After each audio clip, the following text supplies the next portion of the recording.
Railway track దగ్గర ఉన్నాం. ఇంటికన్నా ఇది దాటితే ఈదెల పూసలపల్లి, కేసముద్రం, మహబూబాదు, ఖమ్మం, విజయవాడ, అటు గుంటూరు కావచ్చు, తిరుపతి, చెన్నైకి వెళ్ళే ప్రధానమైనటువంటి రైల్వే మార్గం ఇది. ఇటు బ్యాక్ సైడ్ వెళ్తే మనకు కాజీపేట తర్వాత నుంచి సేమ్ టైంలో న్యూఢిల్లీకి వెళ్తారు. అదేవిధంగా సికింద్రాబాద్, నిజామాబాద్, ఆదిలాబాద్కు సంబంధించినటువంటి రైల్వే మార్గం ఉంటుంది. మరోవైపు ఇక్కడి నుంచి డోర్నకల్ దగ్గరికి వెళ్తే డోర్నకల్ జంక్షన్ నుంచి భద్రాచలంకి వెళ్ళాల్సినటువంటి జంక్షన్ కూడా వెళ్ళే మార్గం ఉంటుంది. దీంతో ఇది అత్యంత కీలకమైనటువంటి రైల్వే మార్గంగా చెప్తారు. ప్రతినిత్యం కూడా ప్రతి నిమిషానికి ఒక ట్రైన్ ఈ ట్రాక్ మీద ప్రయాణం చేస్తుంటుంది. కానీ మొన్నటి వర్షాల ఎఫెక్టు ఈ రైల్వే శాఖ మీద కనిపించింది. ప్రధానంగా కూడా చాలా చోట్ల రైల్వే ట్రాక్ భారీ వర్షాల ప్రవాహానికి కొట్టుకుపోయాయి. అలాంటిదే మనం కనిపిస్తున్నటువంటి ఈ దృశ్యం ప్రస్తుతం కనిపిస్తుందంతా కూడా స్లీపర్స్ అంటారు. వీటికి ట్రాక్ అటాక్ చేసి ఉన్నటువంటి సిమెంట్ దిమ్మలు ఏవైతే కనిపిస్తున్నాయో వాటిని స్లీపర్స్ అంటారు. బేస్ ప్లేట్స్ అంటే కింద ఉండేదంతా కూడా, ఇదంతా కూడా దానికి కంకరతోటి నింపేస్తారు. ఎప్పటికప్పుడు కూడా రైల్వే శాఖకు సంబంధించినటువంటి లైన్మెన్స్ అంతా కూడా వీటిని పర్యవేక్షిస్తుంటారు.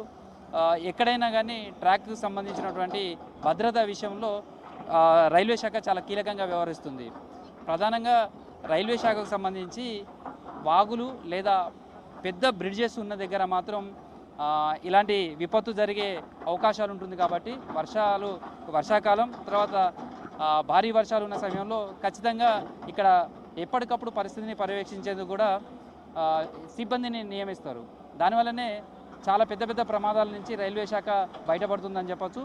ఈ రైల్వే దానికి సంబంధించి కూడా ఇంటికన్నే సమీపంలో, ఈ రైల్వే స్టేషన్కు అత్యంత సమీపంలోనే ఉంటుంది. ఇంటికన్నకు సంబంధించినటువంటి వాగు ఇది. మొత్తం 3 వాగుల ప్రవాహం ఒక్కసారిగా రావడంతో ఈ కింద ట్రాక్ కింద ఉన్నటువంటి మట్టి కట్ట మొత్తం కూడా కొట్టుకుపోయింది. జనరల్గా కూడా దీంతో మనం కేవలం ఈ రైల్వే ట్రాక్ మొత్తం కూడా ఈ స్లీపర్స్ అనేది ఏదైతే మనం చెప్పుకుంటున్నటువంటి సిమెంట్ దిమ్మలతో ఉందో దాంతో వేలాడబడుతూ కనిపిస్తుంది.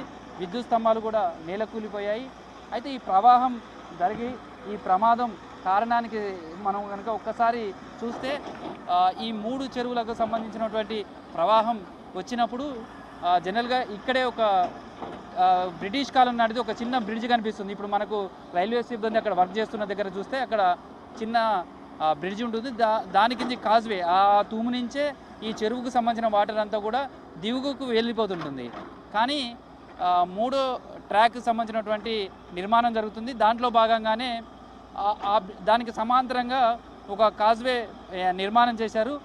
ఒక్కసారిగా 3 చెరువులకు సంబంధించినటువంటి ఫ్లడ్ అంతా దీంట్లోకే చేరడం, సేమ్ టైంలో భారీ వర్షాలు కురవడంతో అక్కడ చెట్లు కొట్టుకురావడం, తర్వాత సిల్డ్ అనేది మొత్తం మూసుకుపోవడంతో ఆ ప్రవాహం ఒక్కసారిగా ఈ ట్రాక్ కింద నుంచి పోయింది. దీంతో ట్రాక్ కింద ఉన్నటువంటి మట్టి కానీ అదంతా కూడా పూర్తిగా కొట్టుకుపోయింది. దీంతో ఈ ప్రమాదానికి కారణం ఇమీడియట్లీ ఇక్కడ ఉన్నటువంటి సిబ్బంది గమనించడం, ఉన్నతాధికారులకు వాళ్ళు సమాచారం అందించడంతో అటు కేసముద్రం వైపు ట్రైన్స్ అన్నిటి కూడా నైట్ ఆపేశారు. సేమ్ టైంలో ఇటువైపు కాజీపేట, వరంగల్ రైల్వే స్టేషన్లలోనే ఆ ట్రైన్స్ అన్నిటి కూడా అక్కడనే నిలిపోదల చేశారు. దీంతో అతిపెద్ద ప్రమాదం నుంచి పొంచి ఉన్న ప్రమాదం నుంచి బయటపడిందని చెప్పొచ్చు. ఏమాత్రం అజాగ్రత్తగా ఉన్నా కానీ అతిపెద్ద ప్రమాదం జరగడానికి అవకాశం ఉండేది. ఎందుకంటే ప్రతి 5 నిమిషాలకు ఒక ఎక్స్ప్రెస్, ఒక ప్యాసింజర్ ట్రైను, ఒక గూడ్స్ ట్రైను ఏదో ఒకటి అటు ఢిల్లీ, గుంటూరు కావచ్చు, విజయవాడ, చెన్నై వైపు వెళ్ళడం, చెన్నై నుంచి గుంటూరు లేదా డోర్నకల్ నుంచి వచ్చే ప్యాసింజర్ ట్రైన్స్ అంతా కూడా ఇటు ఢిల్లీ వైపు కావచ్చు లేదా సికింద్రాబాద్ వైపు వెళ్ళే ట్రైన్లతోటి ఎప్పుడూ రద్దీగా ఉండే మార్గంగా ఈ రైల్వే జంక్షన్ని కనుక చూస్తాం. ప్రస్తుతం అయితే రైల్వే జంక్షన్కి సంబంధించినటువంటిది ప్రస్తుతం ఈ మట్టి కొట్టుకపోవడం, తర్వాత ట్రాక్కి సంబంధించి కూడా ఇక్కడి నుంచి ఇంటికనే నుంచి ఈదులపూసపల్లి వరకు కూడా 9 చోట్ల ట్రాక్ డ్యామేజ్ అయినట్టుగా రైల్వే శాఖ గుర్తించింది. ప్రస్తుతం యుద్ధ ప్రాతిపదికనటువంటి పనులన్నీ అయితే చేస్తుందని చెప్పచ్చు. అయితే మొత్తం 9 చోట్ల ఈ ట్రాక్ దెబ్బతిన్నది, చాలా చోట్ల కొట్టుకుపోయింది. దీంతో ఇక్కడ పునరుద్ధరించే పనులు కొనసాగుతున్నాయి. అయితే ఆ పనులు ఏమేమి జరుగుతున్నాయి, ఎట్లా జరుగుతున్నాయి, ఎంతమంది భాగస్వామ్యం అవుతున్నారు, ఎప్పటి వరకు ఈ ట్రాక్ సంబంధించినటువంటి పునరుద్ధరించి రైళ్ళ యథావిధిగా మళ్ళీ తిరిగే విధంగా చేస్తారు, తెలుసుకునే ప్రయత్నం చేద్దాం.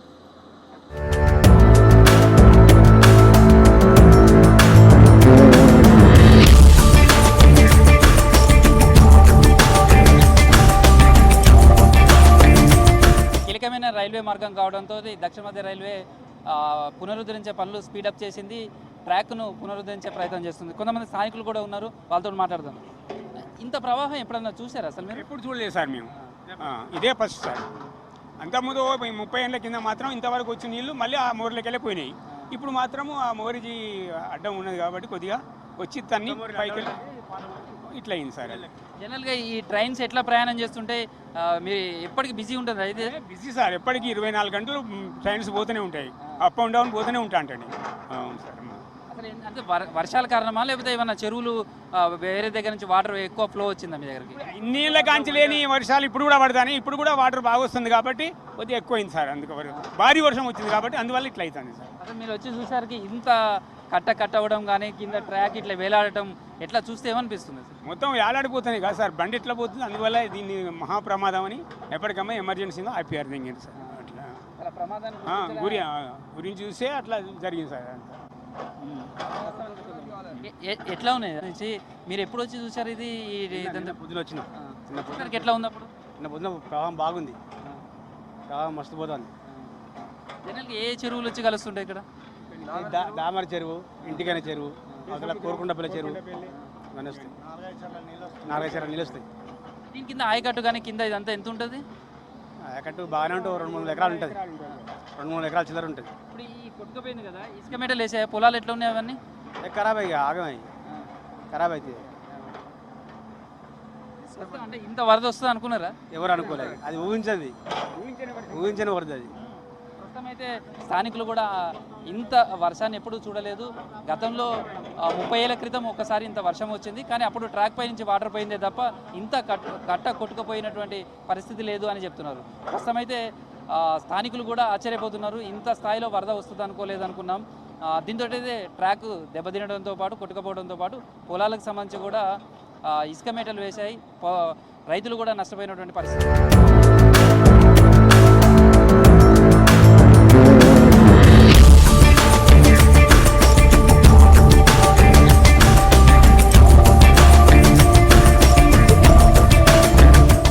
రైల్వే ట్రాక్ పునరుద్ధరణ కార్యక్రమాలు కొనసాగుతున్నాయి. యుద్ధ ప్రాతిపదికన జరుగుతున్న పనులు ఏ విధంగా జరుగుతున్నాయో తెలుసుకున్న ప్రజలతో మనతో రైల్వే శాఖ అధికారులు. సార్, ఈ ట్రాక్ పునరుద్ధరణకు సంబంధించినటువంటి వర్క్స్ ఏమేమి జరుగుతున్నాయి, ఎట్లా జరుగుతుంది? మాకు ఇక్కడ 2 లొకేషన్స్లో దెబ్బతిన్నాయి. 418 కిలోమీటర్ ఒకటి, 432 అండ్ 33 3 కిలోమీటర్స్ మొత్తం.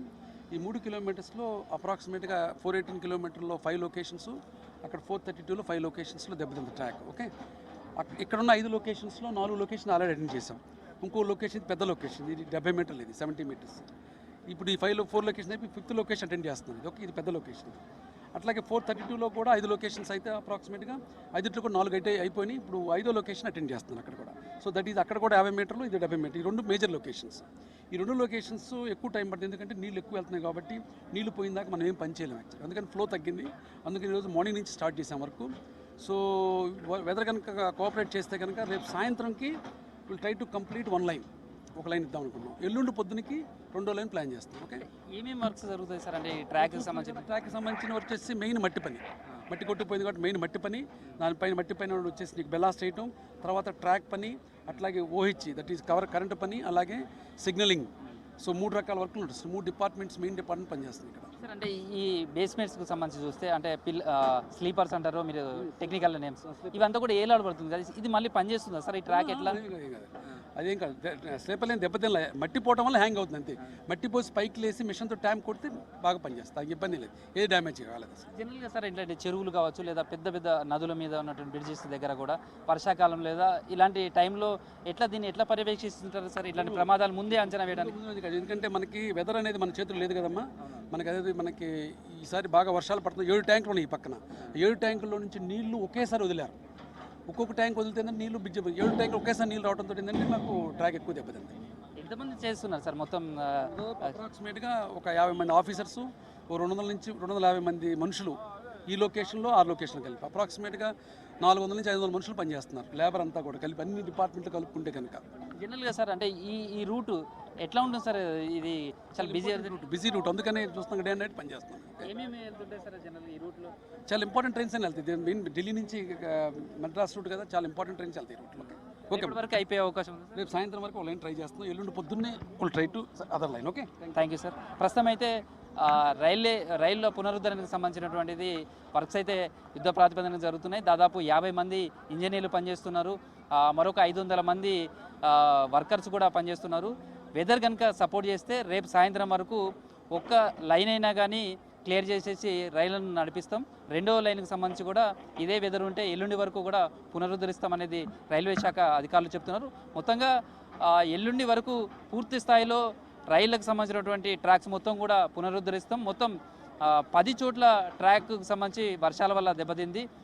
2 మేజర్ దగ్గర ఉన్నాయి కాబట్టి, ఒకటేమో ఇంటికన్నే, రెండోదేమో ఈదుల పూసలపల్లి దగ్గర సంబంధించి కూడా ఒక చోట 50 మీటర్లు, మరో చోట 70 మీటర్లు మట్టి కొట్టుకుపోయింది. కాబట్టి ఫ్లో ఎక్కువ ఉండడంతో పనులు కొంత ఆలస్యంగా జరుగుతున్నప్పటికీ రేపు సాయంత్రం వరకు అయితే ఒక లైన్ క్లియర్ చేయాలనేది రైల్వే శాఖ లక్ష్యంగా పెట్టుకుంది. ఎల్లుండి వరకు పూర్తి స్థాయిలో ట్రాక్ మొత్తం కూడా సిద్ధం చేసి రైళ్లను పునరుద్ధరించే ప్రయత్నాలు అయితే జరుగుతున్నాయి.